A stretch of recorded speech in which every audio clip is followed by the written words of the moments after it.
I'm so excited to bring you today's video. So normally on a Monday I release a video of me off chasing waterfalls in a rainforest somewhere. But today we're going to be meeting with a small group of people who I feel play a really critical role in our environment. So as most of you know, I'm very passionate about wildlife. I try and advocate for them through my artwork. And there's a group called Flyby Bat Clinic, and they've been a supporter of my artwork for a couple of years now. And I've been wanting to do a collab video with them for quite a while. So today we're going to meet with them and they're going to take us through some of the issues that the flying fox fruit bats are facing in Australia and some of the work that they do to try and rehabilitate them. And we are also going to see, hopefully, a release as well, which I am like giving me shivers. So feel good story. We get to see the result of the work that they do. And I have really hold a special spot in my heart for wildlife carers because it's a 24/7 job. And when I say job, it's normally volunteer. So when you're caring for an animal, you've got to, sometimes it could be every couple of hours you have to feed them, or sometimes you have to encourage them to do movements for the toilet. So it's a constant paying attention because they can be in a real critical phase in trying to get back to good health. So yes, I'm so excited to meet with them and take you through some of the work that they do, and just to see these little creatures up close and personal because they're so adorable. They're really, really cute. I think bats get a bit of a bad rap a lot of the time. So yeah, let's go meet them. Fly By Night Bat Clinic was started in 2014 by Tamsin and her partner. But today we're meeting with Emma, who's been a carer with them for quite a while, and Jen, who's just starting out. We're also going to meet with Megan and Lawrence, who are part of the Friends of Bats and Bush Care organisation in Melbourne. And we're at the Yarra Bend Park, where there is a big colony of bats. And these organisations work together to advocate, educate and care for these gorgeous creatures. Netting last year was horrendous. Yes. I remember I did one rescue with 5 pups in the netting. In the netting. Yeah. It's astonishing. It kills more wildlife than almost any other single cause obstacle, human-created obstacle. So is the netting, is that farmers or is that residential people? It's people in suburbia netting their backyard fruit tree. So our existing laws prohibit the use of wildlife unsafe netting in the suburban environment, in the non-commercial fruit growing environment. Yep.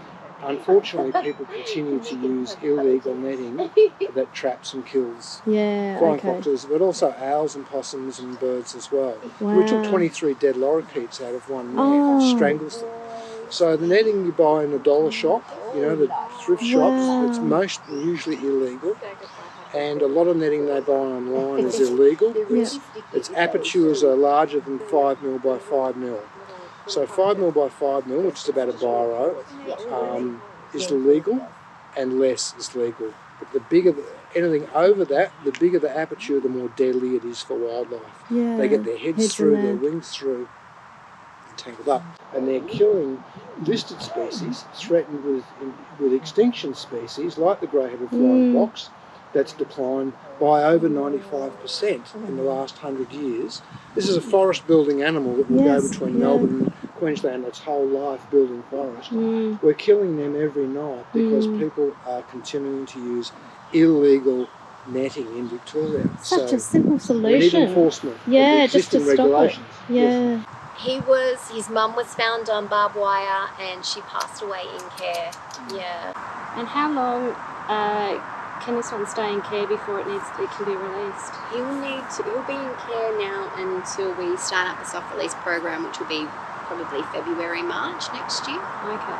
So you actually hold down jobs as well as doing the caring, which I don't know how you do. I don't know how you do it, just you. I really don't. So it's all volunteer work that you do. All volunteer. And so what are some of the things that you require to care for the animals? Like I'm presuming there's fruit, there's food, there's correct. Meds I didn't think of. Yes. Yeah. So it's fruit over summer. Just depending on the different shelters. I was caring for, this time last year I had 12 pups in my care already. We had a crazy season. Last season was just insane.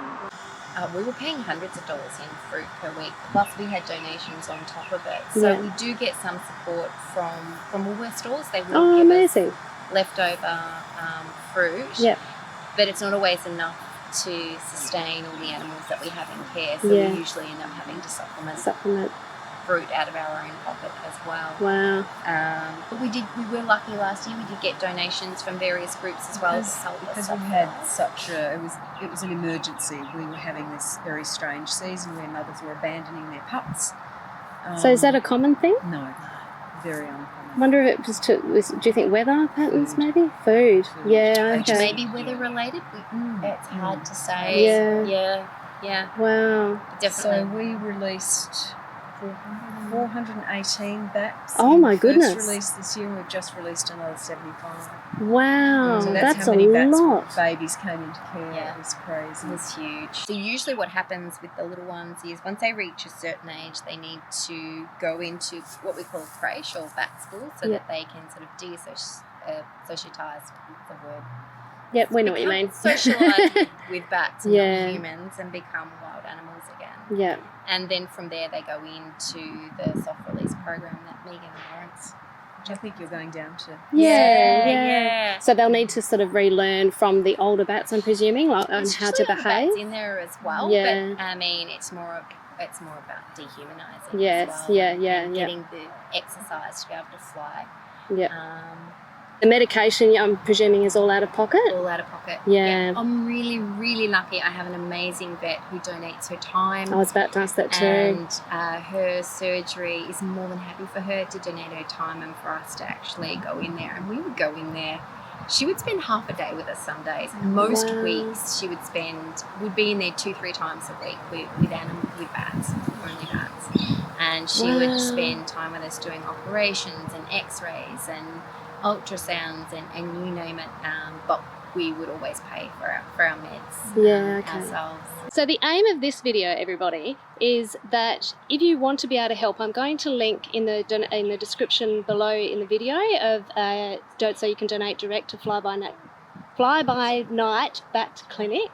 But also, if you're not in a position where you can help financially, any money I make from this video will go directly to the organisation as well. So even just by watching it, sharing it, sending the video around to as many people as you can, just by watching the video, it means you're going to be helping them as well. Plus, this particular design that I'm wearing today, with the bats on there, 5% of all profits from the sale of this design on my website will also go directly towards the clinic as well. Last year, Jen found a orphaned flying fox in the gutter of her house. She was just telling me. That's how she got involved. We got up onto the roof and there was this tiny little baby bat that was clinging on the side of the gutter and shrieking his lungs out. And I called Kansas and she answered straight away. She was like, yep, give me 5 minutes, I've got a carer just up the road. And then 5 minutes, Emma phoned back and she was like, I'm 15 minutes away, I'll be there, and then like Emma was amazing. You came for 3 nights to try and reunite this little baby with its mum. Wow, so much information, amazing. So now we're going to go down to the soft release enclosure and maybe we might see if one of them might get released. That'd be amazing. How adorable is that pup though, my gosh. And yeah, just amazing the work that they do. Yeah, let's go see the big ones.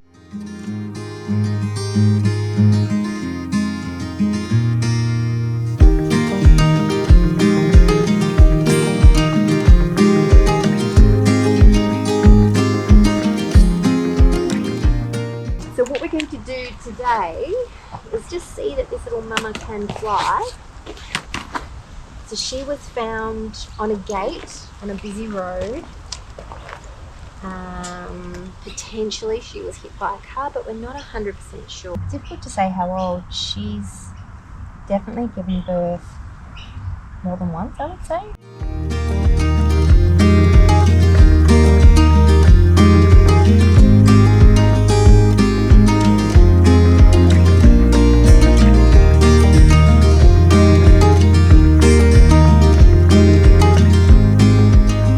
So we just rung Tamsin, who is the main shelter, and we've just tried to release this little one, but looks like might need a little bit more time. Is that why we think not getting the height? So she's been in care now for a couple of weeks.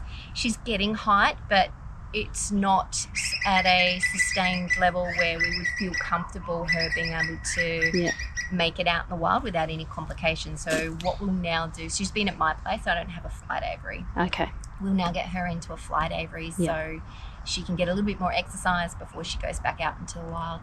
So this facility here, you wouldn't leave bats here. This is just a test run. This is our soft release enclosure. Yeah. So when we have the pups at the end of the season, so Hamish will eventually come in here when he's ready to be released. Yeah. So this is just before release. Okay. So what we do just before release is after they've been to creche and they've learnt to socialise with all the other bats, we then bring them here. We keep them here for I think 10 odd days, just depending on the weather. Okay. And then we literally open up the hatch and then they go out and they migrate with all the other the colony, which is just slightly down this way a little bit, amazing. And join the rest of the bats.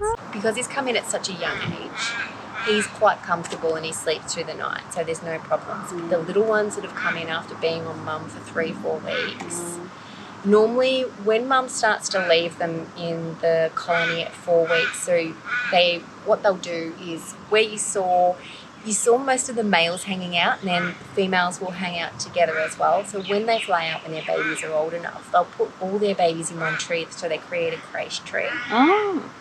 And then mums will come back and check on them throughout the night, and then they'll go out and feed. So they'll sort of take turns to do that.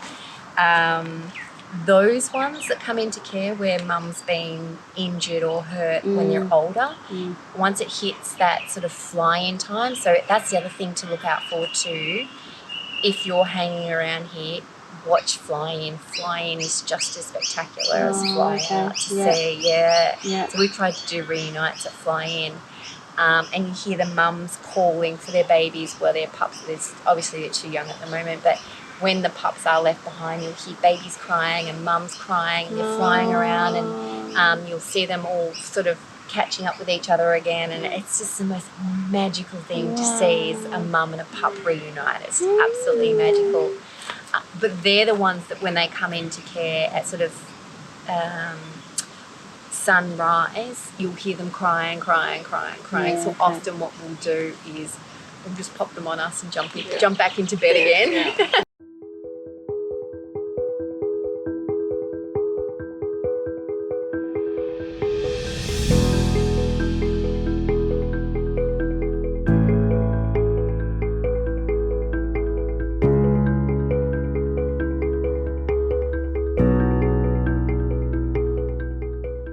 So this area through here there's a colony in here. So how many bats would you say would typically be in a colony? It can vary depending on the time of the year.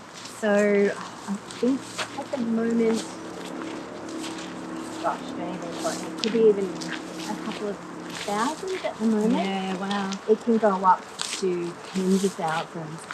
This time last year, both sides at this particular point in time were heaving with bats. And this year, we're just not seeing as many in the colony as we had this time of the previous year. Wow. Yeah. So what's the difference between a male and a female?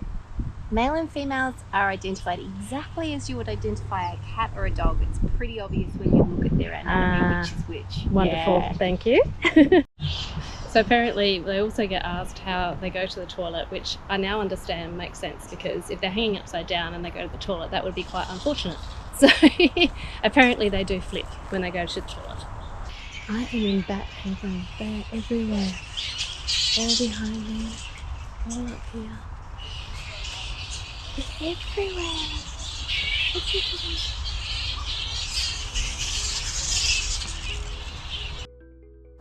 I often talk about the delicate balance between our natural environment and our wildlife, and how they rely on each other to survive. And these little travelling nomads are no different. They're keystone pollinators for the Australian bush, in particular our eucalypt forests. They can pollinate up to over 50 native trees. They can fly up to 50 kilometres in one night, and then they spread up to about 60,000 seeds each as they fly. So it's just another reason why it's so important to protect this species.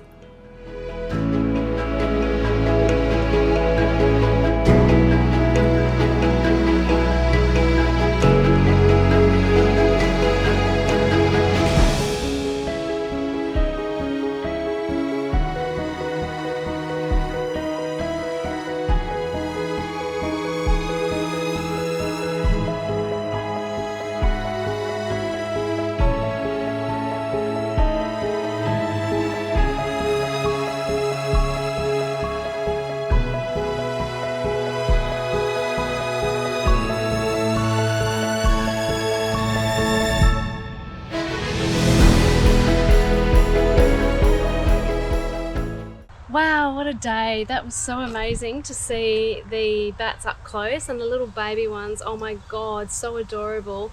But yes, I just want to reiterate that if you do want to help, I will leave a link below so that you can donate directly to Fly By Night Bat Clinic. Otherwise, as I said, just by watching this video, it's going to help them, because any money I make off this video, I'm going to send directly to Flyby. And also any items that you purchase from my website with the bat design on there, 5% of all profits will go to them forever as well. So I greatly appreciate you watching. Please like, share, comments and subscribe. The further this video goes, the more help we will be providing these carers and these beautiful bats.